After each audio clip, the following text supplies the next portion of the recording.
Yo vengo a hablar de un tema que creo que es extremadamente importante y del que se habla desafortunadamente muy poco, y es el tema de la injusticia climática y particularmente cómo afecta a las mujeres. He aquí la primera idea que quiero compartir con todos ustedes. El cambio climático no solo es real y es la mano del hombre la que está acelerando el proceso, creo que a estas alturas ya ponerlo en cuestionamiento es una acción absolutamente irresponsable, pero quizás lo que más sorprende es que seguimos hablando de esos retos a los que se enfrenta la humanidad y no entendemos que el cambio climático es, sin lugar a dudas, la mayor amenaza para la estabilidad económica mundial, para la estabilidad política mundial y para la humanidad en sí. Y particularmente creo que es importantísimo escuchar a la aplastante evidencia científica al respecto. Para mí este dibujo lo explica todo. Por supuesto que el cambio climático es importante, es extremadamente relevante para los países emergentes y para las mujeres. Y sin embargo seguimos hablando del COVID como esa gran amenaza a la que nos acabamos de enfrentar todos. La gran batalla es el cambio climático. En 1999 la Organización Mundial de la Salud emitió un informe que envió a todos los jefes de Estado de todos los países del mundo. Ese informe tenía tres conclusiones básicas. En primer lugar, afirmaba de forma categórica que se avecinaba una pandemia, que era un tema de tiempo, que estábamos a 5 años, a 10 años, no sabíamos exactamente cuánto iba a tardar, pero que estábamos ante una amenaza de carácter global, que era una pandemia. En segundo lugar, que no estábamos preparados. Y en tercer lugar, que teníamos que empezar a colaborar, a crear lazos de colaboración entre países, empresas, instituciones, para poder enfrentarnos a esa amenaza. Ese mismo informe se envió una y otra vez desde 1999, el último se envió en enero del 2020, tan solo 2 meses antes de la pandemia. Y aquí estamos, nos pilló a todos por sorpresa, ¿verdad? Yo me pregunto, sabiendo lo que sabemos hoy, ¿acaso no hubiésemos estado mucho mejor preparados para enfrentarnos a esa grave crisis planetaria si hubiésemos hecho caso a la aplastante evidencia científica que nos venía avisando de que iba a ocurrir? Y si estamos de acuerdo que nuestros planes de contingencia hubiesen sido más efectivos, que hubiésemos estado mejor preparados y que las consecuencias hubiesen sido muy inferiores, ¿por qué no aplicar ese mismo pensamiento al cambio climático? Porque la comunidad científica no lleva 20 años avisándonos sobre este tema y este problema, lleva 45 años diciéndonos que el cambio climático es una grave amenaza para la humanidad, para la estabilidad económica, política y social del mundo. ¿Qué más queremos? ¿Qué más esperamos? Y no es por quitarle peso al COVID, es una tragedia sobre todo para las millones de personas que se han visto afectadas y particularmente para las casi 7 millones de víctimas y sus familias. Pero pongámoslo en su justo contexto. Según el Banco Mundial, este año solamente cerraremos dentro de 2 semanas con más de 7 millones de muertes prematuras causadas de forma directa por el cambio climático. Hemos perdido aproximadamente 6.800.000 personas en los últimos 2 años y medio de pandemia. Según este mismo informe del IFC, el brazo financiero del Banco Mundial, podemos esperar que de cara al 2030 más de 130 millones de personas pasarán a la pobreza extrema como consecuencia directa del cambio climático. Y este año podemos esperar más de 19 millones de refugiados climáticos. En cuanto a la seguridad alimentaria y la conexión directa con el cambio climático, según las Naciones Unidas, 2.300 millones de personas se vieron afectadas por el cambio climático en cuanto a su seguridad alimentaria. La cadena de suministro o el acceso a la comida o de alguna forma u otra, la seguridad alimentaria del planeta se vio afectada el año pasado, en 2021, hasta tal punto que casi el 29% de la población mundial se vio afectada por ese fenómeno. El Foro Económico Mundial es un grupo de expertos mundiales compuesto de las grandes mentes y los grandes economistas del mundo. Se reúnen todos los años para intentar predecir cuáles serán los retos más importantes para la economía mundial de cara a los siguientes 10 años. En el último informe del 2022, en enero, dijeron que de las 10 graves amenazas, 5 tienen todo que ver con el cambio climático. Desde la inacción de los países ante el cambio climático, a las catástrofes medioambientales, a la pérdida de biodiversidad o, por supuesto, a las catástrofes medioambientales causadas de forma directa por el hombre y, por supuesto, a la gestión de recursos, incluyendo el agua. 5 de las 10 más graves amenazas. ¿Qué estamos esperando? Claramente existe una correlación entre el impacto del cambio climático y los países pobres y las personas más vulnerables. Porque el cambio climático nos afecta a todos, pero no por igual. La injusticia climática es cada vez más evidente y esa es la segunda idea que quiero compartir con todos ustedes. Y particularmente afecta de forma desproporcional a las mujeres y a los niños. Permítanme empezar explicando el concepto de la justicia climática. La justicia climática reconoce que todas las personas tenemos derecho a respirar aire puro, beber agua limpia, vivir sin niveles peligrosos de contaminación y, sobre todo, recibir el mismo grado de protección de las políticas ambientales y percibir los beneficios de una economía próspera, dinámica, libre y sin contaminación. Hasta ahí bien. Quizás la parte que suele sorprender desde un punto de vista jurídico es que la justicia climática entiende que el cambio climático no solo es un tema de física, un tema medioambiental o un tema científico. Es, sobre todo, un problema ético, político y social que nos afecta a todos por igual y, como he dicho anteriormente, no de forma igual. ¿Pero qué es la injusticia climática? La injusticia climática comprende que el cambio climático aumenta considerablemente las desigualdades económicas, la falta de protección de derechos humanos, la vulnerabilidad de las minorías y particularmente de las mujeres. Pero pongámoslo en contexto. ¿Qué significa esto de la injusticia climática? Pues en primer lugar, el hecho de que, si bien nos afecta a todos, no todos somos igual de culpables por el cambio climático. Los países ricos representan el 20% de la población mundial y, sin embargo, generan el 75% de la contaminación del planeta. África, sin ir más lejos, que son 52 países, un continente, produce aproximadamente entre el 1 y el 2% de la contaminación mundial. Es más, es muy fácil hoy hablar, cuando se reúnen todos los países, de que tenemos todos que enfrentarnos al cambio climático y todos tenemos que hacer más. Y es verdad. Pero lo cierto es que los países ricos, durante cientos de años, utilizaron las materias primas y particularmente el carbón, el gas y el petróleo de los países pobres para ellos desarrollarse económicamente y alcanzar los niveles de riqueza y estabilidad económica que tenemos hoy. Es más, hoy es muy fácil exigirle a los países pobres que hagan más al respecto, pero tenemos que tomar en consideración que no todos somos iguales en cuanto al grado de culpabilidad. ¿Quién causa el problema? Los países ricos principalmente. Por daros una idea, un europeo produce aproximadamente 6 veces más contaminación que un marroquí, que está aquí al lado. 16 veces más que un nigeriano. Y un señor o una señora en Uganda tendría que contaminar durante 59 años para igualar el nivel de contaminación de un europeo un año. ¿Dónde están las fuentes de contaminación? Aquí en Canarias, o en España, o en Europa. ¿Sabían ustedes que la inmensa mayoría de las plantas contaminantes de carbón, de generación de electricidad, están en las zonas pobres? ¿Dónde está en Canarias la potabilizadora? En Ginamar, uno de los municipios más pobres de la isla. ¿Casualidad? No lo creo. Eso es exactamente lo que identifica y refleja la injusticia climática. La vulnerabilidad de los derechos de la mujer, así como las condiciones en las que viven, agrava las consecuencias de enfrentarse a una emergencia climática. Miren esto, las mujeres constituyen el 80% de las personas desplazadas a causa del cambio climático. El 80%. Eso tiene mucho que ver que cuando hay una catástrofe medioambiental, el hombre se queda a trabajar, a buscar trabajo, o se va a las Fuerzas Armadas, o intenta de alguna manera rehacer su vida y manda a las mujeres y a los niños a las zonas, obviamente, menos peligrosas. El 70% de los 1.300 millones de personas que viven en condiciones de pobreza en el mundo son mujeres. Y en las zonas urbanas, el 40% de los hogares más pobres están encabezados por mujeres.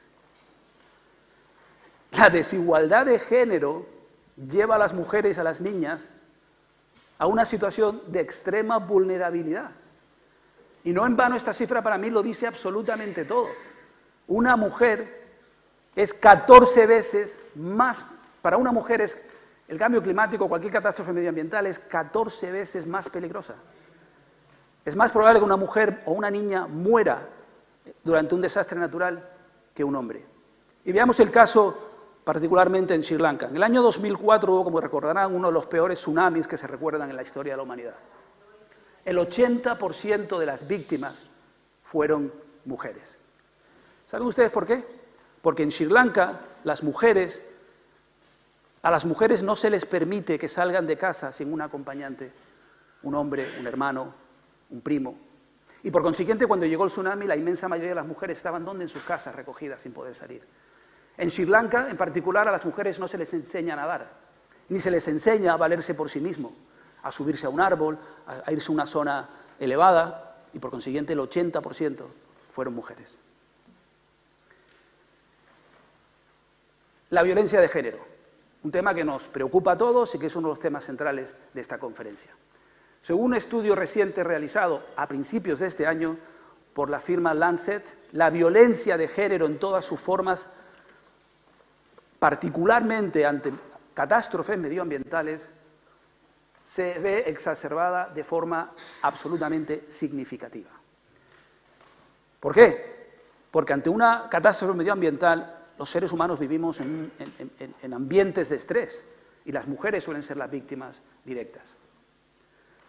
No en vano, algo que suele sorprender es el hecho que durante el COVID en los países emergentes se vio un aumento del 40% de las denuncias por violencia de género.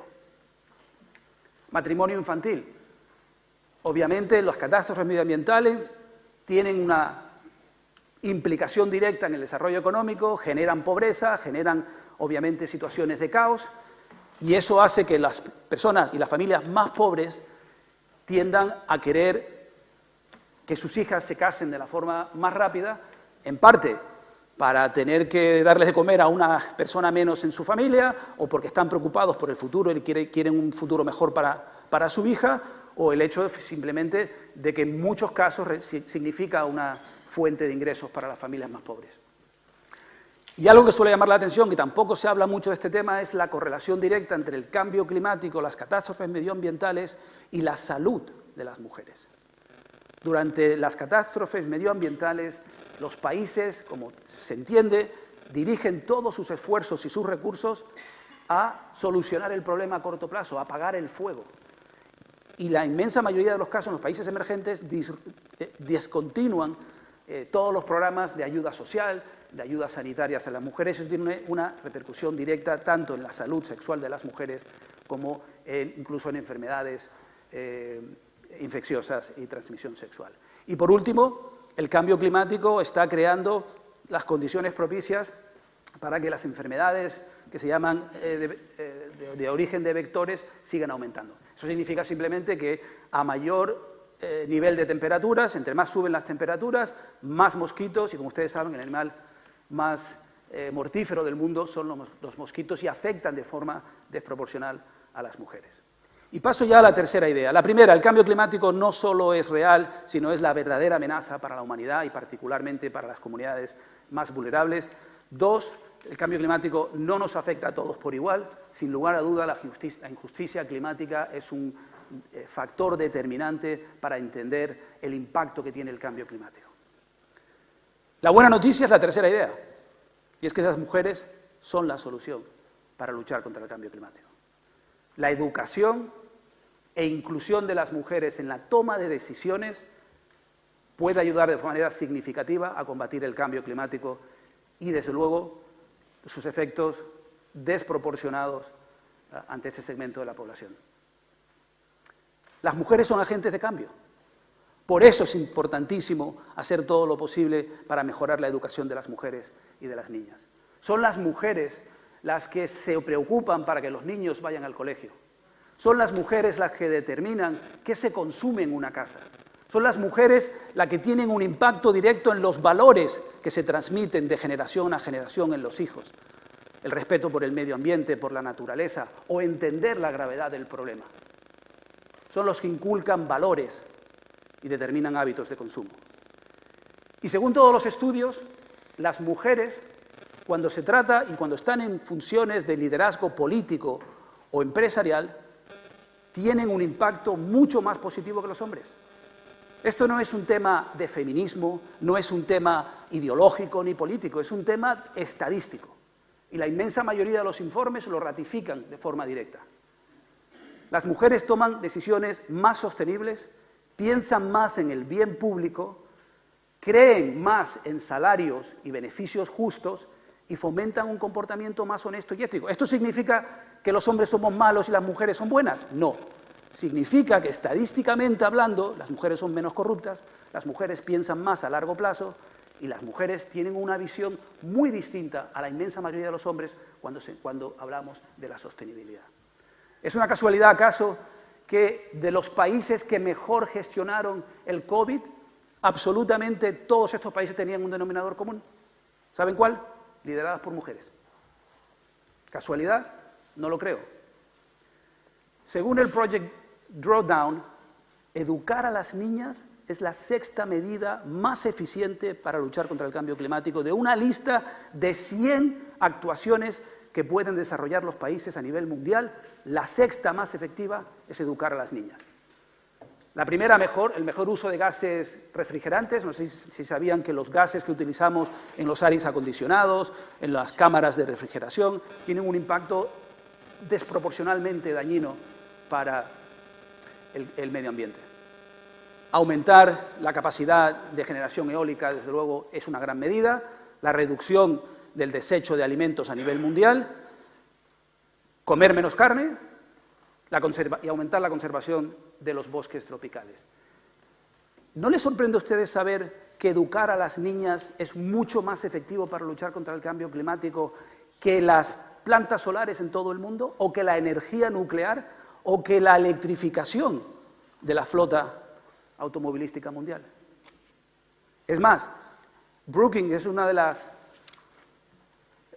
los tanques de pensamiento, uno de los institutos de análisis estratégico más importantes del mundo con sede en Washington. En el último informe sobre el cambio climático y gobernabilidad determinaron que a nivel mundial, por cada año adicional de escolaridad de una niña, la resiliencia de ese país ante desastres naturales causados por el cambio climático aumenta en 3.2 puntos. Malala creo que lo dice muy bien. Una niña que recibe educación no solo mejora su calidad de vida, sino que puede cambiar el mundo y para mejor. Yo comparto esa opinión. Y a los hechos me remito. Queda mucho por hacer. Estamos al principio del camino, pero también es cierto que hemos mejorado y mucho en los últimos años. Desde el 2006 al 2022 hemos logrado doblar el número de mujeres en posiciones de poder y liderazgo político. Las mujeres son las más afectadas por el cambio climático y, sin embargo, son las que menos representación política tienen a la hora de tomar decisiones sobre cómo nos podemos y debemos enfrentar al cambio climático. Existe una correlación directa entre la educación de las mujeres y el liderazgo político. A más educación, más mujeres en la política. Entre más mujeres hay en política, mayor igualdad de género. Y entre más igualdad de género, mayor nuestra capacidad para luchar contra el cambio climático. No es suficiente, desde luego, pero vamos en el camino correcto. Los dejo con esta frase. Los derechos humanos son derechos de la mujer y los derechos de la mujer son derechos humanos. Esta frase, que se dijo en 1995 por Hillary Clinton, desde luego hoy, y en relación al cambio climático, tiene más importancia y más validez que nunca. Mientras exista discriminación para las mujeres, desigualdad, mientras las niñas y las mujeres sean menos valoradas que los niños, menos alimentadas, trabajen más por menos sueldo, no estén escolarizadas, sufran violencia de género, mientras eso siga ocurriendo, no lograremos un mundo más justo, ni más próspero y, desde luego, no más sostenible. Para mí, esto está muy bien, pero hay que hacer algo al respecto. Los dejo con dos ideas sobre lo que podemos hacer todos y cada uno de nosotros. En primer lugar, educar a más niñas y educarlas mejor. Y en segundo lugar, podemos y debemos votar mejor. Votar para que más mujeres se enfrenten y se presenten a las contiendas políticas, votar por aquellos hombres que apoyan las causas de las mujeres y entender algo que para muchos es obvio, pero de lo que no hablamos mucho, y es que el cambio climático no es neutral en cuanto al género. El cambio climático tiene rostro, y es la cara de una mujer. Muchas gracias.